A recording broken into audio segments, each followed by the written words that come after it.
This is Limited Supply, the place for refreshingly real takes on what D2C is really like. We're your hosts, Nik and Moiz. Let's start talking about money.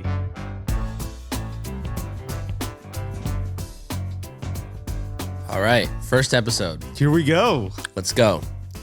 Twitter was pretty excited when we announced this. Yeah, Twitter was really excited. I couldn't believe, you know what sucks is like, I keep looking at how many likes your post gets versus my post gets, because I have like 3 times the followers you do. Yeah. And you get more likes. Why is that? I don't know. I'm like, is my audience getting too saturated?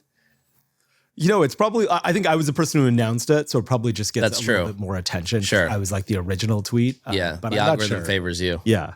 But I'm really excited about doing this. And after that, Same. after putting it on Twitter, I got even more excited. Like there's some things where I'm like, nobody cares about this. I'm going to stop. Yeah. This was one of those things where I was like, okay, we got to do this. Yeah. When you announced it, I was in Austin, and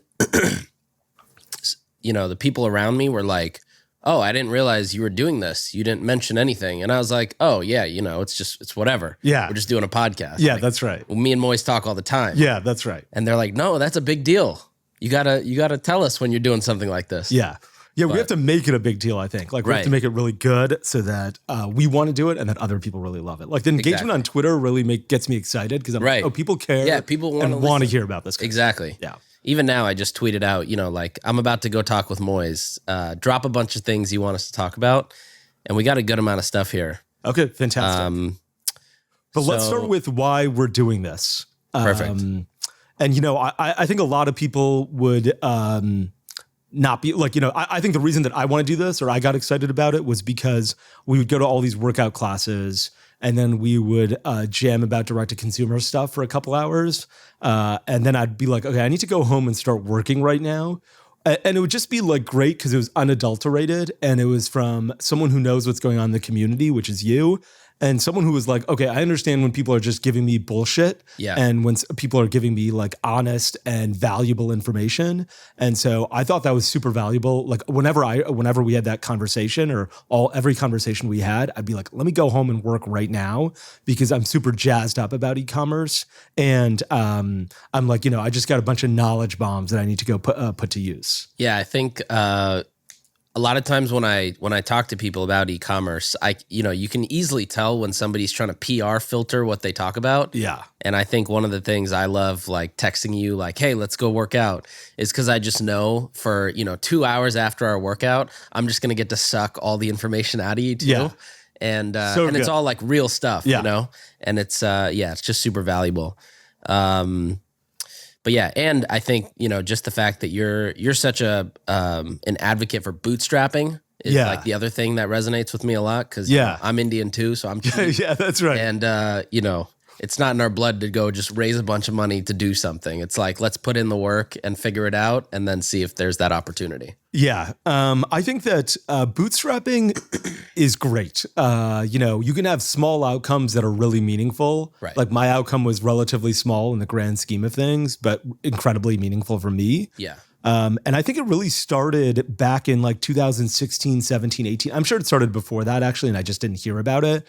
But when we sold and then Movement Watches sold and Tuft and Needle sold, like all 3 of those businesses had sort of, been bootstrapped, grew, were 9-figure businesses. Like I think Movement Watches sold for 100 million as well. Yeah. Tuft and Needle was to a private equity firm and it was less clear, but it was certainly going to be 9 figures. Yep. And that was a ton of fun. And like a ton of like people were like, okay, you know what? This exit strategy or this path for e-commerce makes a ton of sense. In the same way that Andy Dunn had, paved the way for digitally native vertical brands and sort of said, hey, this is how you build a brand. Amazon is going to capture the world. You cannot sell a third-party product and make a meaningful business. With maybe the exception of Chewy, I think he's been right. Right. And so, he paved the way of being like, hey, create your own brand. And so did Casper and Warby Parker and Harry's all before us. And they were like, this is how you make your own brand. And then by the time I started Native and I think Movement or maybe Tuft and Needle, we were all like, oh, okay, all of these tools that took a lot of money to make are now available for free. Shopify exists. Like I talked to, I think you were mentioning like the Warby Parker guys, or somebody was telling me recently, the Warby Parker guys were like, we wish we had built Shopify instead of Warby Parker. Like we built all of the tools to have an easy to use direct to consumer business. And, we built the business instead of the software behind it. And the software Totally. behind it seems like it's worth a lot more. And, I think by the time I started, the software was out there and it was really easy to use and it was a lot easier to bootstrap. Yeah, I mean, even just thinking like from 5 years ago when I was at Hint, we were manually pulling reports daily. Yeah. Of like, all right, what was our revenue? What was our number of new customers versus existing? And now it's just all there. It's all free and it's all available. Yeah. What was the software you guys built Hint on? Was it on Shopify? So Shopify is what I was able to get us transitioned to. Yeah. Initially, it was on Symphony Commerce, which was the idea was like it's an online platform and a 3PL. The problem was like if we wanted to change the color of the add to cart button, you had to submit a ticket to their customer service team, and then they would route it to the product team, who would route it to developers, and then it would take the same amount of time for the information to come back. It was a horrible experience. Yeah. And with Shopify, obviously, you just one click and Yeah. Oh wow, Hint is still on Shopify. I was friends with the team at Ali the gummy vitamins, and their business was primarily brick and mortar. And when I was starting Native, I was like, "What software do you guys use?" And they're like, "We use one by our 3PL. It's built by our 3PL." They're like, "You should use it." I was like, "That sounds like a terrible idea." Like, first, you can never leave that 3PL. Right. There's no out clause. Your whole website is like dependent on that company. Yeah. And so I'm glad that was a smart move for you to transition. There was only one other company that did it, and it was actually surprisingly a Pepsi company called Drinkfinity. They didn't last. Yeah. They're one of those flavor pouches you pop in the bottle and it looks like it just pees right in with flavor. That makes sense for Pepsi because, the only way to change a color at Pepsi is probably to submit a ticket. Like, that's the only thing. Like, there's not a guy who's like, you know what, I think we should change this color. Let's do it right now. He's probably like, we should submit this ticket. Yeah, exactly. Let me go get approval real quick. Yeah, that's right. Okay, so before we get too far into the podcast, I think it might make sense, since this is our first episode, to talk about who we are. Yeah. Because there's, at one point, I'm not sure who's going to listen to this podcast, and it might just be the people who follow us, or the DDC community who knows who we are. Yeah. And, there may be one new listener once. Sure. So tell me, why don't you start by telling a little bit about, Nik Sharma, Sharma Brands, Hint, all that kind of stuff. We should do this, and then we should give one or two sentences on each other for the stuff we left out. Yeah, great. All right. So I'm Nik, and I always start by saying I'm Nik and I'm Indian. And, so I'm Nik and I'm Indian. And, I kind of got started in this world of marketing when I was much younger. Back in high school, I started doing social media management for a few different celebrities, which actually comes back full circle, which I'll get to in a second. I did that for a couple years. Didn't really get the best grades in high school. Ended up joining an ad tech company in San Francisco, spent a couple years there, learned all about ad arbitrage. Like, how are we getting those guys at the bottom of the articles on the Taboola feeds? How are we getting them on Facebook? And how are we getting them even cheaper cost per clicks?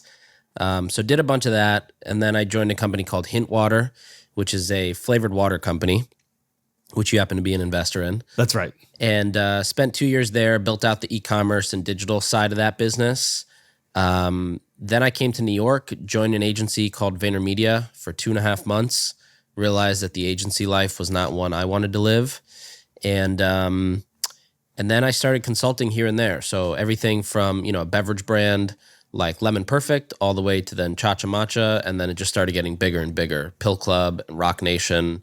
And eventually that kind of snowballed into what Sharma Brands is today, where we just consult with different companies. We either help launch them, like we just launched Feastables by Mr. Beast and Give Beauty by Gwen Stefani, all the way to companies like, Crocs, Bacardi, Beam Suntory, and then everything in between, the Pill Club, Solar Wave. And so is most of your time spent helping companies determine their tech stack and building out the platform and building out their site? Or is most of it spent looking at ads, or is most of it is most of it spent doing CRO? Between those three buckets and possibly a fourth bucket, what percentage of Sharma Brands does each, I guess? Is 25% of it building out websites, 25% CRO? What does it look like? Yeah. So we take this approach, which is so we only work with 5 brands at a time.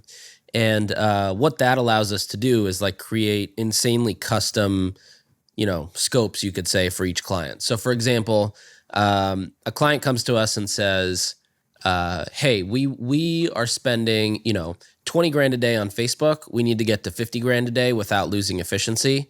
That's our end goal is efficient spending at 50 grand. And then that will then waterfall into a handful of things. CRO is definitely a huge part of it. Building out landing pages, testing different merchandising and price points and messaging, developing new styles of ad creative.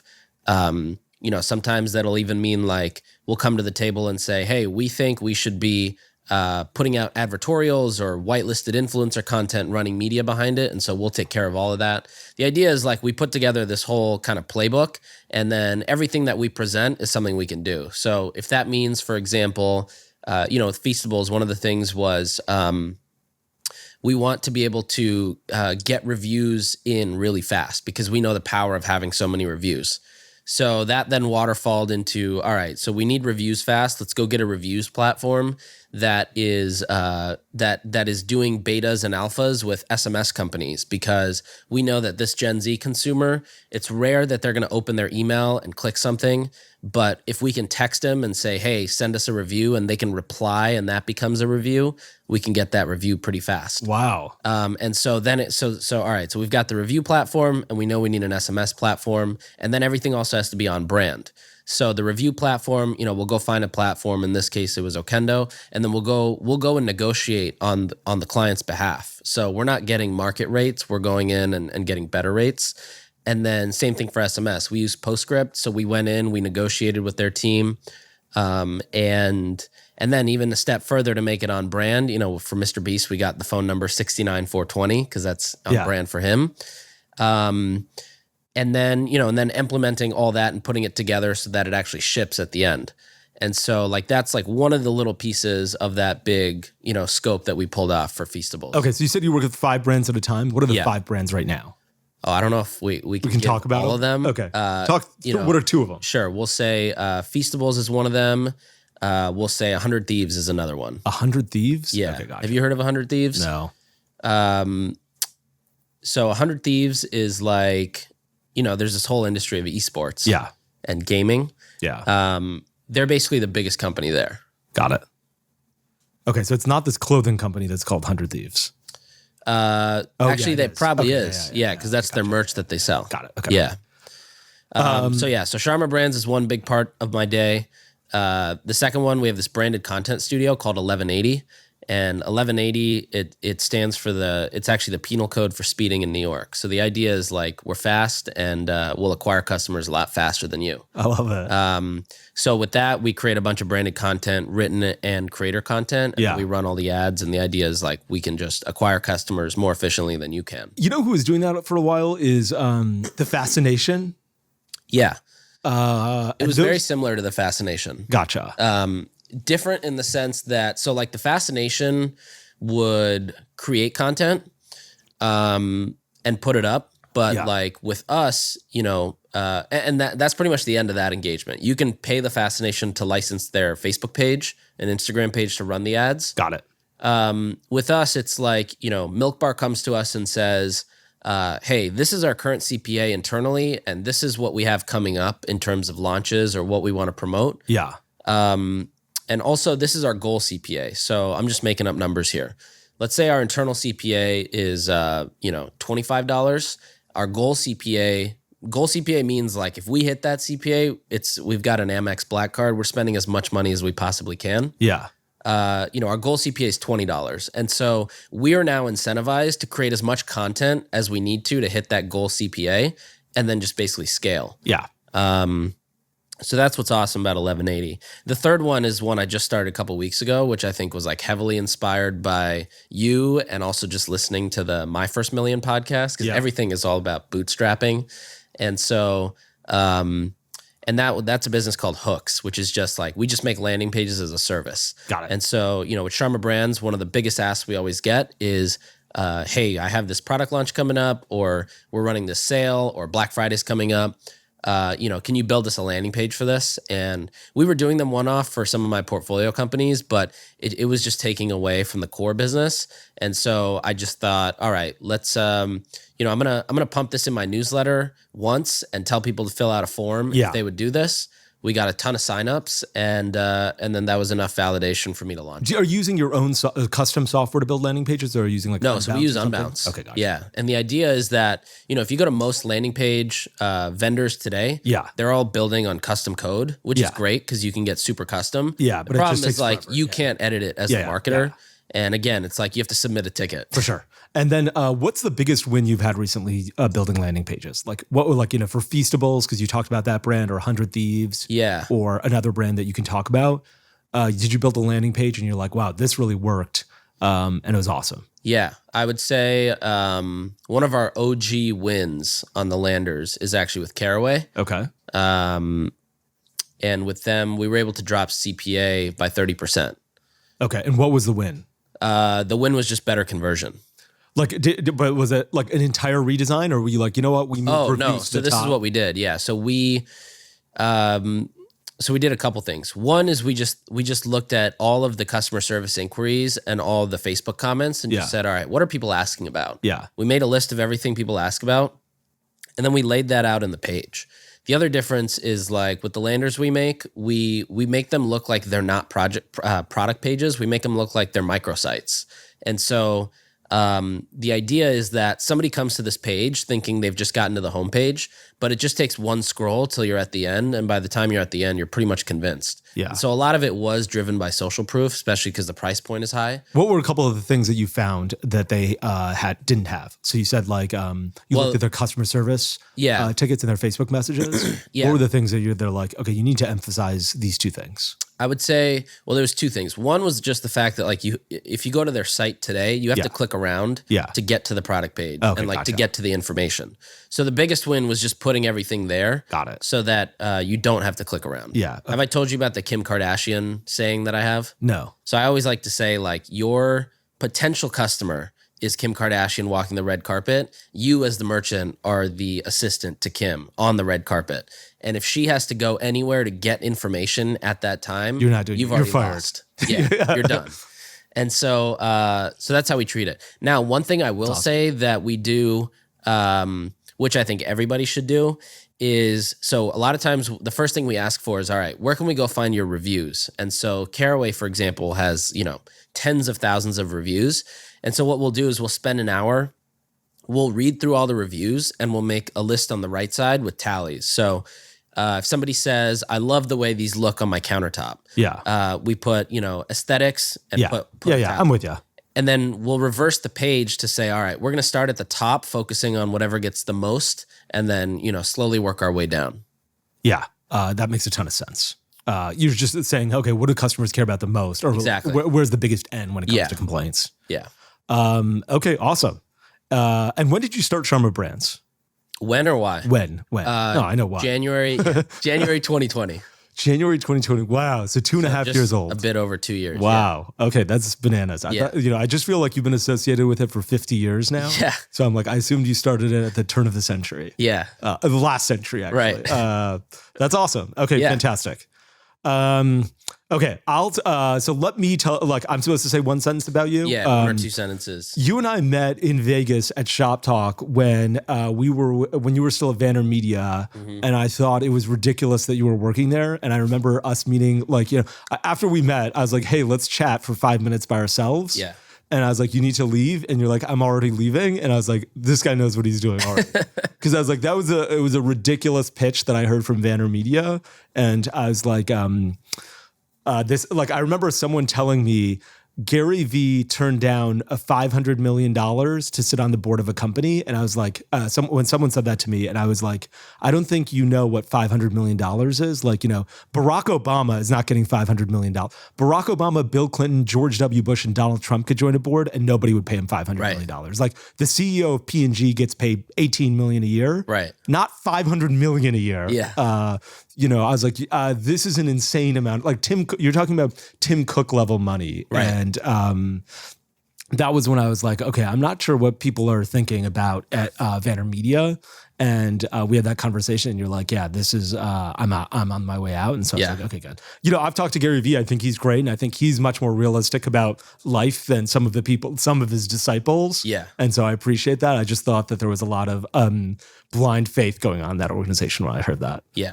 Okay, awesome. I'll tell you who I was. I was a lawyer. Mine's much shorter. I was a lawyer for 2.5 years. I quit. I started an e-commerce business back in the flash sales space back when that was a thing in 2012. We sold it to a family office in 2013. It was 18 months later. The family office owned like Books A Million and TNT Fireworks and some random businesses. We were probably at a 5 million run rate. We sold the business for 7 million in November of 2013. It was bootstrapped as well. I moved out to California, started Native, raised about $500,000 over the course of Native's life. And we sold the business for 100 million to P&G. I stayed on for about 2 more years after we sold the business, left at the beginning of COVID and sort of been doing nothing since then. We weren't entirely bootstrapped. We'd raised $500,000. I'm not sure if I've told you this story. Our first investor was this Chinese guy named Wei Go. Have I told you this story? I think so. When he has his baby and yeah. It's such a good story. It's a good story. Tell it. I'm going to tell it. Yeah. I texted him right when we were selling the business. He was a great investor. He was like, I'd see him once every 6 months. Did he put all 500 in? No, he put in 50,000. Okay. He was the first check, 50,000 at a $5 million valuation. So and how soon after you started the business was it? Probably 3 months after. Okay. And he was like, he's like, this business is nothing right now. And I was like, yeah, it's nothing, but give me some time. I think we've got, and I remember pitching to him. I pitched to him, and within 30 seconds of me opening my mouth, he was looking at his phone. And he was also like pretty Chinese national in that he didn't speak English really well. So I'm not sure he understood a lot of what I was saying. But, I finished my pitch probably in 15 minutes. He listened to 1.5 minutes of it. And he's like, I'm in. I'm either going to write a $50,000 or $100,000 check. Let me decide and I'll get back to you. And I was like, okay, great. And, a week later, like some of these things, some guys never write checks. They just say that and they won't write their check. I was like, $5 million valuation. He's like, this is a high valuation. And what were you doing in revenue then? God, probably like 20K a month, maybe 10K, like some of like, less than 100K, less than 50K probably. In fact, less than 50K for sure. And he's like, well, this is a high valuation, but I'm in for 50,000 because I said I was. So he wired me I had to go create a bank account for the business actually, because at the time I was using my own personal bank account. Like Stripe was depositing money into my own personal bank account. I was like, okay, now that we're taking outside money, we actually need a bank account. So I created one. He wired it in there. This was November 2015. 2 years later, we sold the business less than 2 years later, because I think he wired November 15th. We sold like November 7th. Wow. November 5th, or actually November 6th, I text him in the morning and I'm like, hey, Wei, I need to chat with you over the phone. Can we chat right now? And he's like, is this an emergency? And I was like, yeah, it's pretty urgent. I got to tell you what's going on and I need you to sign documents. So he's like, give me a call. I called him up and I was like, hey, we're selling the business to P&G. It's 100 million. You put in 50, you're going to get about $1 million. He's like, fuck. All he would say, I was like, we're selling the business to P&G. He's like, fuck. And I'm like, you put in 50,000, we're at $5 million valuation. We're 20xing it. He's like, fuck. And I'm like, you're going to get $1 million. He's like, fuck. And I was like, I need you to sign documents. And he's like, I asked you if this was urgent because my wife just gave birth to my first son. Oh. But he's like, this is the best news I've heard all day though. The money he's getting is the best news I've heard all day. And I was like, I love this guy so much. He's such a fantastic Did he name his baby Native? No, he didn't. He should have. I remember I went on, we were on a panel together a while later and I was like, do you remember this story? And he's like, yeah, I remember it. And he's like, that was the right thing. I still agree that was the best thing that happened to me that day. I love him so much. That's amazing. He was a great guy. When did you raise the rest of the 450? Yeah. So we raised 50,000 from him. The next 250,000 we raised from Azure Capital. So the same guy that introduced me to Wei introduced me to Azure. His name's Mark. And so Azure, I talked to in like December and they were like, no, get the fuck out of here. In January, I talked to them. They're like, go fuck yourself. In February, I talked to them. They're like, get the hell out of here. I just update them every month. And I'm like, here's my new number. Here's my revenue numbers. Shut the fuck up. And they're like, don't email us all the time. Actually, they weren't like that. They were like, just keep emailing us with your numbers. And so it went from like 50 to 100,000. And then in April, they were like, okay, let's have another meeting because something is working here. And I met with them. They're like, okay, we're like, they had a photo of like the deodorant aisle at Whole Foods. And they're like, how are you going to compete with this? And I was like, I don't know. You're like it's Whole Foods. I was like, I have no idea. We're just selling online. I don't ever think about these other guys. Yeah. And so who knows? And there was another guy, like, before I walked into the partner meeting where there's like 3 or 4 partners asking you questions, I'd sort of already got one guy to buy into it.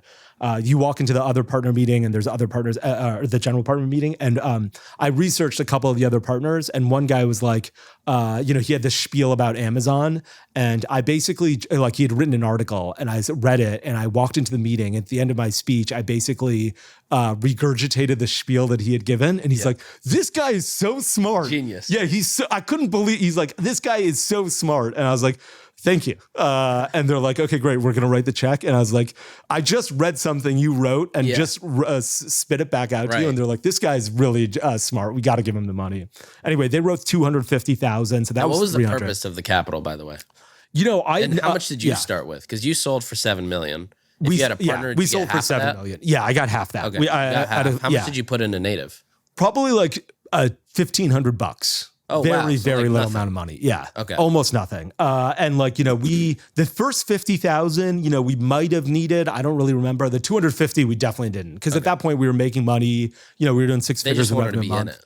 They wanted to be in it. And to be honest, I was in San Francisco and I was like, winning means that you raise money. Sure. And so I was like, I'm going to get a TechCrunch article. Yeah, I'm going to get a TechCrunch article. And that's how I know I'm successful. And I'm going to get invited to all these cool parties. And everyone's going to pat me on the back. And I'm going to get a bunch of merch that says native on it. Yeah.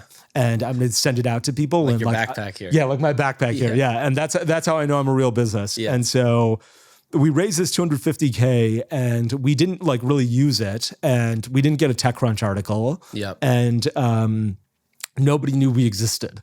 And so I was like, okay, well, I guess we're going to go back to work. Yeah. And then we were like, growing. So, in January 2016, we did 100,000 in revenue. By April, we did 130, 140. By June, we were doing about 250 a month with probably 10% margin. So 25, 30,000 in profit a month, maybe even a little bit more. And by November, we did $1 million a month. Wow. And so now, we're doing $1 million a month and generating 100,000 in EBITDA a month. And I'm like, okay, this is kind of real money. Like, my bank account, like this, I'm making 1.2 million a year. I'm 29 years. I'm like, no, I'm probably like 32 years old. And I'm like, this is pretty good. Yeah. And then we then I start talking to like people who I think can be helpful. I raised 25,000 from this guy named Jeff Hollander, who is the CEO of Seventh Generation. I raised 25,000 from the CEO of Thrive Market. His name's Nick Green. So that's another 50,000. And then I raised 25,000 from these guys who were partners at Encore Capital. Their fund tried to invest. And I was like, look, I don't want this much capital on the balance sheet, but I really like the partners. One guy was named Kevin Murphy. And so he's like, can I invest? And I was like, yeah. He's like, me and my friend are going to invest. We're each going to write $12,500 checks. And this was amazing. This was like late in the game too. And then what was your valuation there? God, it was pretty high, like 30, 40 million, something like, it was $25,000. I was like, if it's 30 million or 40 million, it's not going to kill me. And then we raised 150,000 from this guy named David Marcus, or maybe it was 100,000, who was the head of Facebook Messenger. Smart. And I was like, that was your guy then. That was my guy. And in reality, getting banned. Yeah. In reality, that really never happened. Yeah. Although I was like, I thought about it that way. Right. And you know what I love about guys like him? They think so big. And like when we were selling the business, I was like, we're going to give you 300 or 400,000. He's like, Moiz, this can be the next P&G. Like, you don't need to sell here. You're thinking you're going to get $100 million. You could get, $10 billion. Yeah. And looking back on it, and also with the capital in my pocket and feeling a lot safer financially, I'm like, that guy was right. Yeah. And I just didn't think that way. And same with Azure Capital. When we were selling, they're like, you should call up the guy at P&G and be like, don't sell it we're not going to take 100. We need 125 now. Yeah. And I was too big of a pussy to do that. Damn. And he was right. Yeah. Like all of these guys were right. And, for me, they were right. And it's hard when you're in my shoes because, I was 32, 33 when we sold the business. I had some money. I had $1 million or $2 million in the bank, but my business was worth a lot of money. Right. And I was probably like a 93% shareholder. Yeah. So, I was about to I was a 93% shareholder. We had 10 or 12 or $15 million in cash and inventory and assets. So like that was going to pay off all of the investors, the banker, the lawyer, all that kind of stuff. Right. So I was going to walk home with close to $100 million on closing day. Right. And so I was like, that's so much money and such a life-changing amount of money. Yeah. I like cannot say no to that. Yeah. And I still feel that way. Like putting myself back in my shoes at the time, Yeah, I'm you like, still I made do the right it. decision. Yeah. But looking at it today in the shoes that I have now. Sure, yeah. Grass is always green. Yeah, the grass is always greener. Yeah. You're right. And so that's sort of the way it went.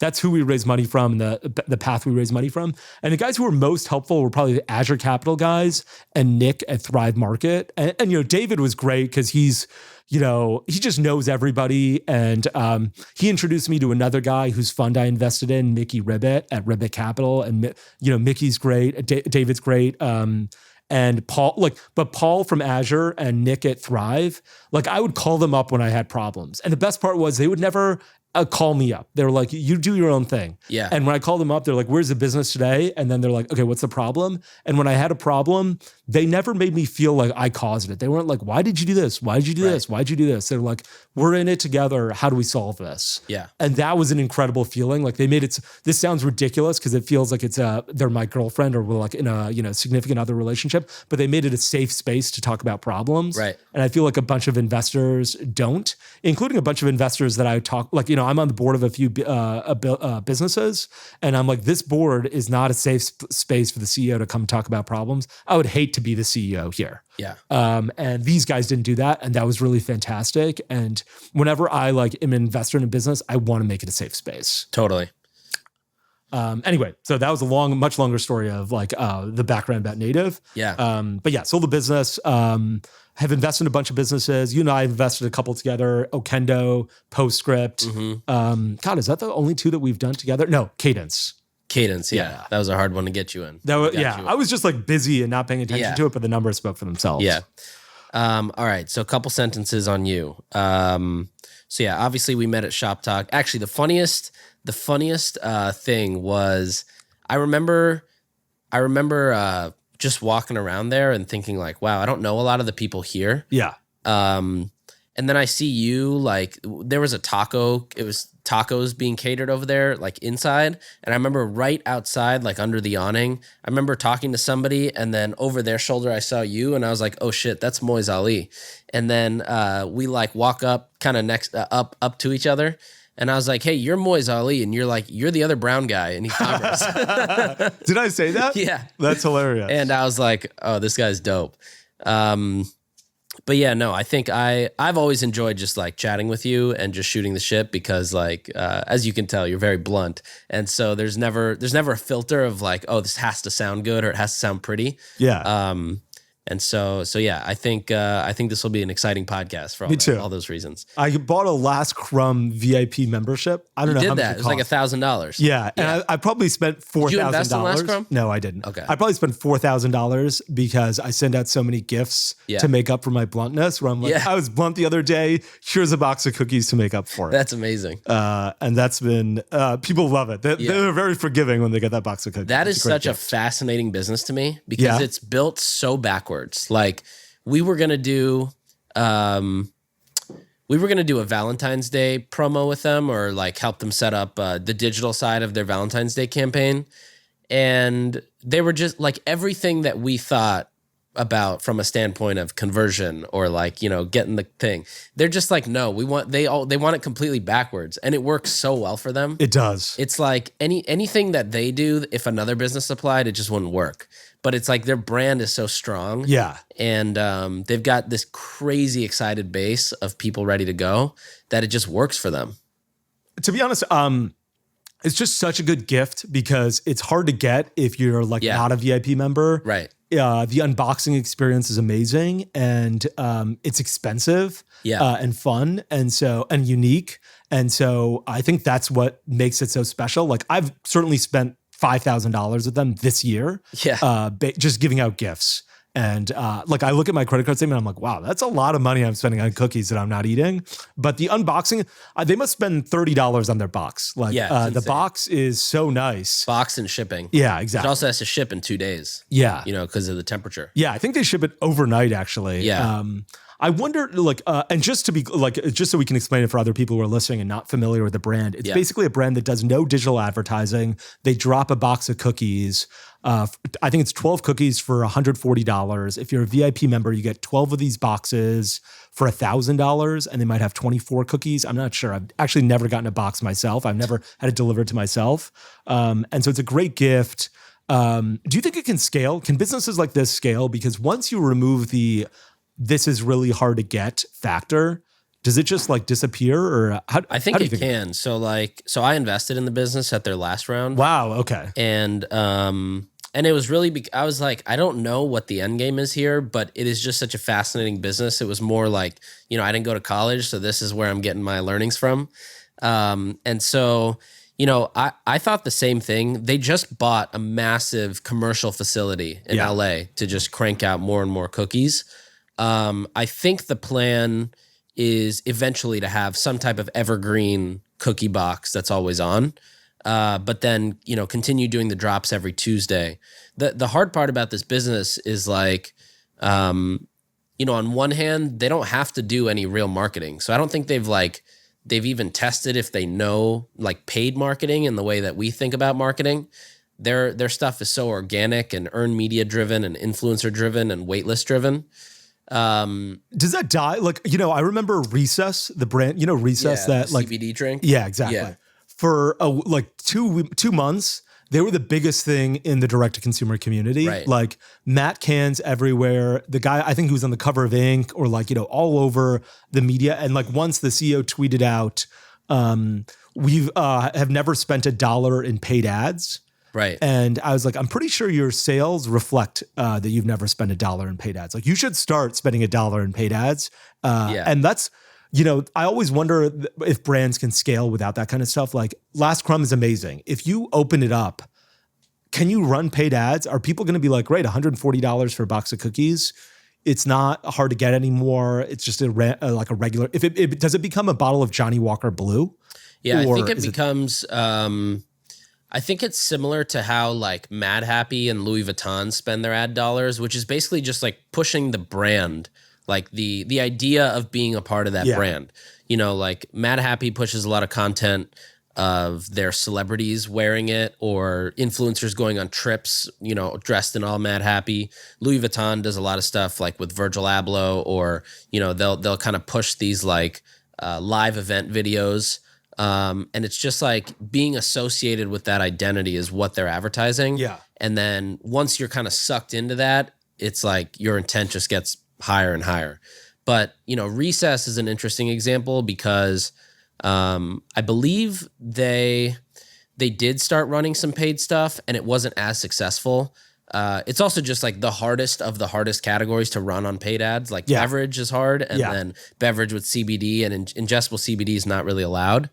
But yeah, it's tough. I know they came out with like a non-CBD version of their product, which I guess is just like juice, and that's what they advertise. But then they also have such a strong thesis in like, we need to be on brand with everything. And so like, if you go to their site, like it's not built to drive conversion. And, I don't think their conversion rate is that great. Got it. But Last Crumb is just, to me, it's I'm excited to see what happens, whether it becomes like $100 million cookie brand or if it just like, flops. Yeah. Yeah. To be honest, I've spent $5,000 on it. I wish that was an investment. Like I've sort of invested in you guys because I've put in a decent amount of money in there. Yeah. When you're investing in brands, how much, what check size do you write actually? So when I was doing Masala Capital stuff, it was anywhere from 50 to 100. Personally, the lowest I've done is like 1,000, and I think the most I've done is 50. Gotcha. But usually they're anywhere between like 5 to 10. Can you talk about the brand that you invested 50 in? I can't because it's a huge celebrity brand that launches later this year. Gotcha.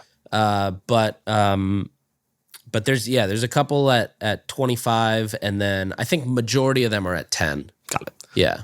1 or 2,500 is like, if I really love the founder or if I really like the founder and want to be helpful to that person, but, you know, I'm not like a big believer in that business, but I just want to, you know, be there and be along for the ride, then I'll put $1,000 in. But you know, what's funny, I always think about is like, so, I mean, you probably get the same, like just a bunch of emails like, hey, this is my product. I'm raising this amount of money. You know, I want to get you in as a strategic. So I'm like, all right, if I'm a strategic, like where's my advisory shares in this offer? Why is that not in the email coming in? And then, and also like, why do I have to put money in to then give you advice? Why not just give me advice? Why not offer me advisory shares and say, I think you'd be helpful. And we want to essentially pay you in advisory shares to just be able to call you, text you, and be done at that. Yeah. Like, why do I have to go dip into my savings? Yeah, I think you can do both. Like, I think you can do Most either of the time too. I do both. Yeah, I think you can do either. I like, you can be an advisor to a business and never kick in $1 of capital, or you can be like, I want to get, I'll kick in some cash and get some advisory shares. But yeah, I mean, I don't know about you. A lot of the pitches I get are so generic, and I'm like, you know, you need to be. When you're selling to customers through a direct to consumer site and with landing pages and ads, you need to be a salesman. And when you're pitching to investors, you need to be a salesman as well. And like, you know, I get emails where people are like, I want to start the first wellness company in the United States. I think I might have mentioned this to you. And I'm just like, where are you? Like, you know, you're 50 years late to the game. Have you been to Target? Everything says wellness. Right. Everywhere you go. Like, the entire aisle. Yeah, exactly. And the aisle is like, you know, Target has selected 20 brands out of 5,000 that have pitched them each year to put in that aisle. Yeah. And so I think there's just a lot of like, I rarely will invest in a brand where I get cold emailed, although it has happened. Like I'll get a cold email and I'm like, this isn't really interesting. Yeah. But almost what always turns you on from a cold email? Is it like you want to see their CAC, their numbers, how they plan to scale it? That gives me an erection right away. Like, but in reality, I think that, you know, if you're like, hey, here's growth, here's my growth, and numbers that are like meaningful. Like, you know, people will be like, I did 100,000 in the last 4 years. And I'm like, I get it, but this isn't going to be an investable business. Right. Yeah. So meaningful growth, you know, certainly a founder is working full-time on the business. I love founders who have, this is their second business and like their first one struggled. Cause I'm like, okay, you know what works and doesn't work, or at least you know what didn't work. So you're not gonna make the same mistakes this time. And you know, a good product. Like I think people don't value this enough. Like I wouldn't invest in Mark Zuckerberg selling, you know, urine in a can, even though he's Mark Zuckerberg. But I would invest in a guy who like failed recently, creating, you know, Snapchat before it didn't exist or something. Would you invest in, did you see Adam Newman just raised $70 million?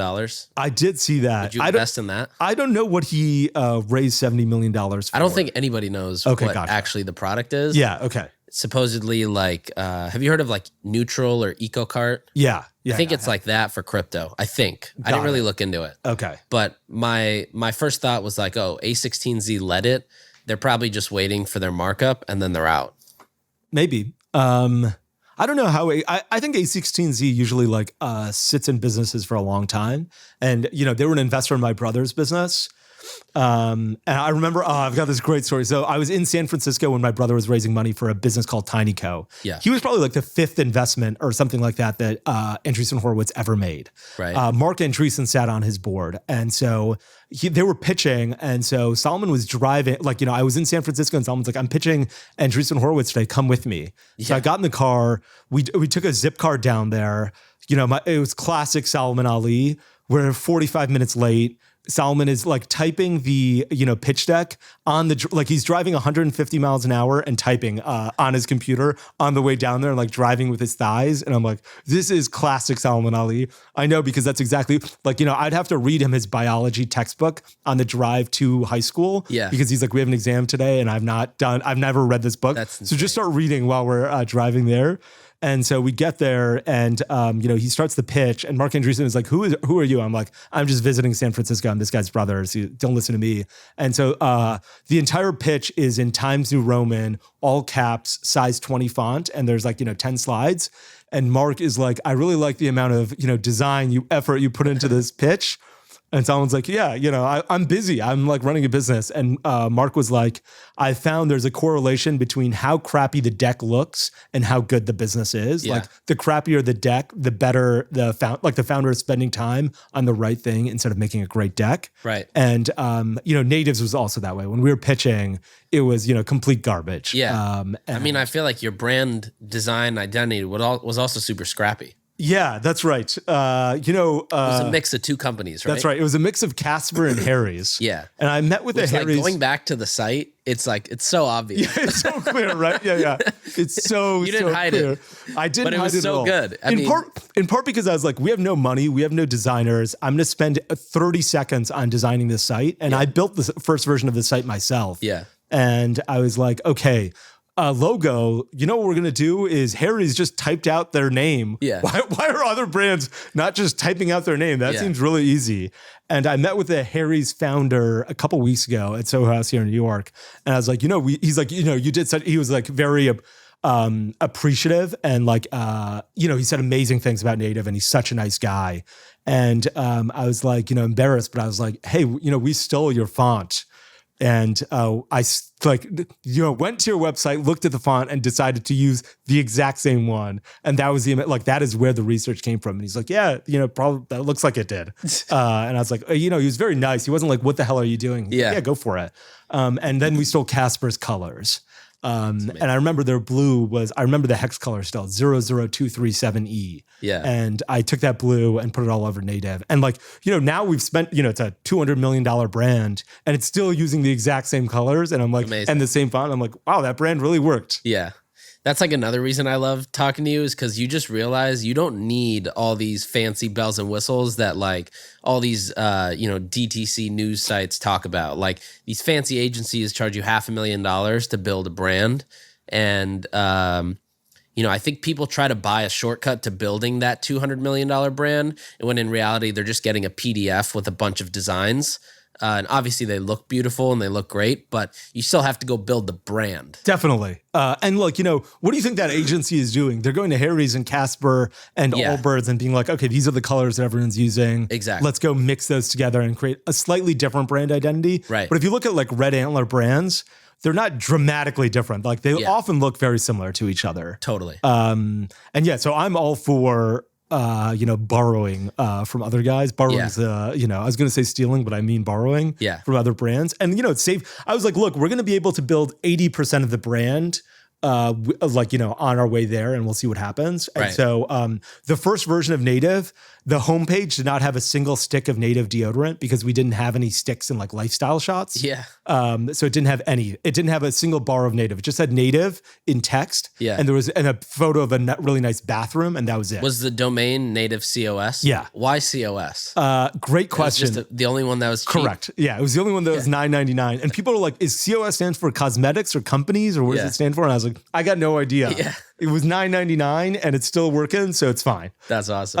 And then we got a 3D designer to mock up what the sticks looked like. I was like, okay, this is our logo. This is what the component that we're using for Native. Put our logo on top of this stick. We don't have any of these. We don't have any photos of it. So he 3D rendered it. And he did a brilliant job.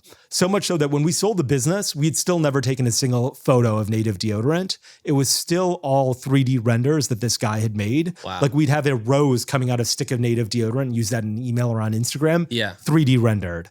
Everything that was done was 3D rendered. And he was a guy, he charged like $10 for a 3D image. And I was like, I used to tell my team, I was like, if that guy and I are on a boat and it's sinking and you can only save one of us, save him. Yeah. Because he is going to we need him more than we need me. Yeah. Anybody can run Facebook ads. This guy's 3D rendering images in a way that make our product look beautiful and a way that we cannot replicate with actual photography. So just save him. And it was amazing.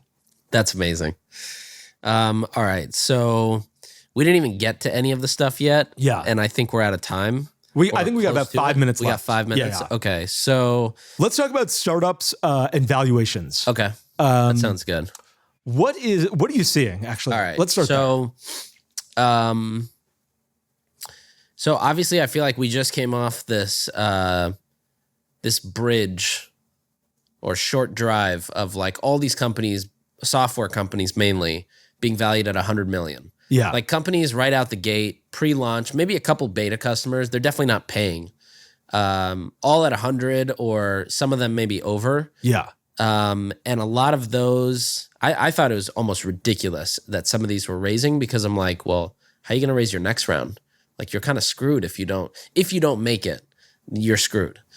So there was that. And then I still feel like now I'm seeing just a ton of, even like CPG brands raising at insane valuations. You know, I just saw a company that did $3 million in revenue since 2020 is raising at 35 million.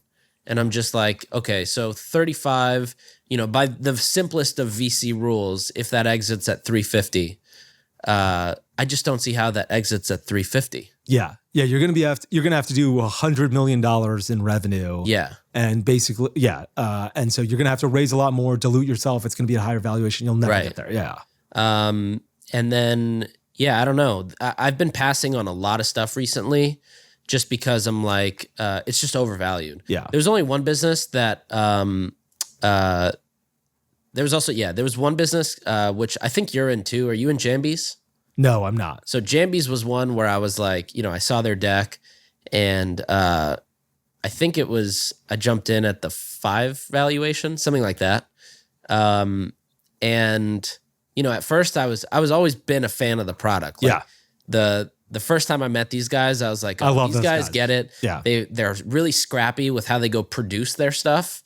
And they thought about like, okay, we're going to go produce in Mexico because it's cheaper shipping or, you know, they're running their own Facebook ads. One of the guys is like a former GQ writer. So he had like so much press about Jambies. I just loved everything about the brand. But I was like, you guys should not be raising money. Like you're a cash flow positive business at this stage. You don't like, why do you need to go raise money? You should just keep the whole thing. Yeah. And then, you know, 8 months later, I'm like just finding myself wearing pretty much just Jambies during the pandemic. And I was like, all right, just take my money. Yeah. I love Jambies. It's a great brand. I love the guys who are running it. Yeah. Are they brothers? No, just two friends. Gotcha. Yeah. And they're just like humble and they're like, we know what actually matters and what doesn't. Right. One of the scariest things to me is when founders early on, this is a classic first-time founder mistake. They're like, our customers love this product so much, they're going to share it with their friends. And that's how we're going to grow this business. And I'm like, you are like, that is so classic first-time founder. I know because I made that mistake. I'm certain when I was a first-time founder, I was like, people love this. We're going to be huge because everyone loves us. Right. And, you know, that's true for the first 100, like even a native, the first 100 customers got us the next 200 customers. And those 200 customers got us the next 50 customers. And those 50 customers got us the next 5. And that was it. Yeah. Like, you know, at some point that like concentric circle ends because, you know, your core group is going to be people who love your brand so much. And then it just starts dying down because people aren't as passionate about the category. Like, you know, there's some people who love pajamas, but most people are like, these are pajamas. I'm gonna live in like. Also, you know, like, where do you talk about that? Yeah, exactly. You know? So I think that like that's a classic first-time founder mistake that I try and avoid. And like those guys never made that mistake. I really respect them. I really like that. They have this great thing that I always talk about, which is they've got a Jambies for 2 people, like you and your significant other. Yeah. And I'm always like, I'm not sure you use the bathroom in this. I think you got to get out of it. But it's a really cute idea. Yeah, great idea. But yeah, overall, I mean, I still think a lot of startups are overvalued. And, you know, on one hand, I think raising money is also kind of a vanity thing. Like there's a lot of businesses that probably don't need to go raise institutional funding. They could go to I'm surprised more people just don't go to like a random rich person and they're like, hey, let's quietly do this deal together versus like, I'm going to go get, you know, 65 angels and go get 2 top tier firms and then go get a whole press cycle out of this. But also like the people reading that press cycle are not your customers. Yeah. So there's a weird thing, but yeah, I mean, I think most startups right now in this space are fairly overvalued and, you know, they almost focus, like sometimes when I meet founders, they're just like, I'm like, so what do you do all day? And he's like, well, you know, I fundraise for the business and the business has its own team. And I was like, okay, well, this is not something I want to be throwing my money in if your job is just to fundraise. Yeah. Who's the guy running the business? I need to talk to that guy. Yeah. Yeah, I think that's true. I think that like there's a place for that VC stuff. Like when we were selling, we didn't do this, but a lot of other businesses will launch a PR cycle before they go out to market to sell their business. Yeah. Because that way it gets other buyers interested. They're like, oh, I've heard of this brand because it's either too small that I haven't heard of it, or this is a super relevant brand because it just got all this PR. Yeah. And so I think that like a bunch of people do that kind of stuff. I think you're right. The direct-to-consumer community has been destroyed from a valuation perspective. Like Rent the Runway falling 80%, Allbirds falling 80%, Hims falling, probably 40%, Honest 80%. Almost all of those businesses I just mentioned have raised more money than the enterprise value of their business. Meaning they've raised more money than their business is trading at today on the public market, and like probably raise more money than it would take to buy that business today. Yeah, and that's terrifying. Yeah. And I think that if you're a direct-to-consumer business, it's really time to like batten down the hatches right now and sort of say, okay, what does it take to get 18, is this business, do I have enough cash to last 18 months? And what do I probably 18 months with a little bit of wiggle room to go fundraise more or find a home for this business. And I think a lot of people aren't doing that. Like, you got to look at your team. You got to look at marketing spend. You got to look at, what is the growth of the business? Is there profitability on the horizon? All of those types of things that people are not looking at. And it's going to behoove them to look at it. I probably saw 2 e-commerce failures in bankruptcy that were for auction or for sale between like 2019 and 2020. Yeah. And I've seen 6 in the last 3 weeks. Yeah. And businesses that were doing $100 million in revenue are now for sale for $6 million and still nobody wants to buy them. That's like wild. They've got $6 million in debt on the business. No one wants to buy them. And I think that's, it's a real red herring of like, hey, the market there's going to be a lot more of these. I think we're in inning 1 because you fundraise for your business. Yeah. You don't know what to do. Some of the businesses are too large to fail, like Thrasio. People will continue throwing cash at that because they've acquired so many businesses. Like, I don't know if the valuations may come down. I think it came down from like 7.5 to 2.5, something like that. Yeah. I've also heard that it already came down. You're right. It's already come down. But like, I think it's probably too big to fail and that they can continue to fundraise. The terms might get so bad that, it doesn't make sense for the founders, but somebody will take over that business. Yeah. I think for businesses that are, in the $50 million range, I talked to an investment banker yesterday and she was like, I get calls from frantic founders 3 times a week now where they're like, I'm looking for a home for this business because it's not going to last 6 months from now. Wow. And you know who I'm talking about, the banker. Yeah. And, that's really scary. That is crazy. And I think we're in inning 1. In the next 6 innings, we'll see a lot more of these. And a lot of them will go quietly because even the ones that I've heard of, they're not publicly bankrupt. Like, they're not on the Wall Street Journal or anything, but they're there. Right. And that's scary. Yeah. Is there any common theme among all these businesses that are like going out? Yeah. Like, are they a specific category or a type of customer or too low of AOV? Category. A lot of subscription businesses, now that you mention that, all consumer brands, all direct consumer brands. Yeah. But I think a lot of it is also just founders who didn't make tough choices early enough. Like they were like, you know what, things may turn around. And so we will fix it. Like, things are going to turn around in the next 3 months. Yeah. So let's not cut marketing spend yet, because then our revenue will fall off of a cliff. Let's not take a hatchet to headcount, which is really hard to do and really sad. Yeah. But like, it's either you lay off 30% or 50% of the business, 50% of the employees, or you lay off 100% when you go in bankruptcy. Right. And so I think like founders who didn't make that decision early enough, I remember talking to a subscription box business and they were like, they get all of the product, they get all the cash from the consumers, they get all the product from the merchants, they ship out the product, then they pay the merchants. And so the cash flow cycle is really good. You've got cash from customers coming in, you've got free products coming in, you ship it out, and then you pay the merchants. Yeah. So like, you're getting cash 90 days before you have to pay it out. And, they weren't thinking about it that way. They were like, we use December cash to pay off November merchants. And I'm like, no, you should be using, that's not the way it works. You should be using November cash to pay off December merchants. Like, your cash flow cycle is early, not late. And I think it's just founders who are like living on the edge. They're sort of like, hey, we're going to live on the edge and we're okay with it. And they've got a lot of risk tolerance. And that is scary as fuck. Yeah. Because like, I've talked with a bunch of them and they feel sad. And I'm like, that I understand why you feel sad. Like that's really hard. You put a lot of blood, sweat, and tears into this business, and it's tough that it failed. And, I would feel terrible too. But I'm also like, the signs are here. Right. Like, the signs were there. Like, you should have taken a hatchet to marketing spend 6 months ago. There was one I was looking at and they're like, we're spending $1 million a month on marketing now instead of 2 million. And I was like, you were going bankrupt and you were spending 2 million a month on marketing. Cut that to zero. Yeah. Like, what are you doing here? Yeah. You really gotta get in front of this. And you gotta have, at least 12 months of runway in front of you. And if you don't, you gotta like start thinking about alternatives right now, like, team, finding a home, fundraising at a down round, all that kind of stuff. And I feel like people aren't doing that enough. Yep. Okay, I think that's actually all the time we've got for. Yeah, we've got a lot of stuff that we can talk about next time. Yeah. And it looks like on Twitter we got, another about 40 questions that we'll go through. Okay, that's awesome. I'm also excited to get like, I think this is really fun. Like when we do it like this, like we drop a lot more bombs. Yeah, we're just going back and forth. Yeah, because we both like understand the space, and so we don't have to explain anything to each other. I'm excited to get like, some founders of businesses that have worked and have not worked to be like, hey, this is what happened in my business. Exactly. And have fundraised. And like, I wonder, like all the investors in the direct to consumer seem to have disappeared. Yeah. They, well, at first they said no more brands were doing e-commerce SaaS. Yeah. And then they stopped doing that. And then they said, we're going Web3. And then they stopped doing that. And I don't know what fad these VCs are going to hop on next. Last night I was at this VC event and somebody was like, well, what's your secret to like knowing which businesses to invest in? And I was like, absolutely don't follow VCs because they don't know anything. Most of them have never seen, anything like on the day-to-day side of this business.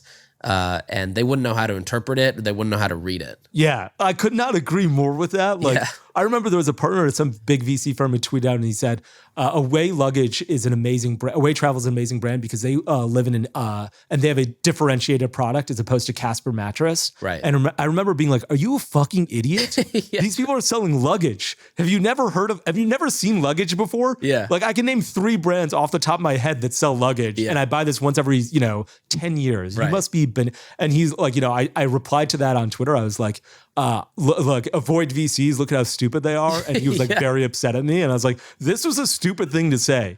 And like, you're supposed to come from a place of seeing a lot of stuff. Yeah. And avoid VCs is a good, you have to be an independent thinker. 100%. Yeah. All right, cool. Awesome. Super excited. We'll wrap Thanks. This and we'll do this again soon. I think our next one, we're going to have a founder on.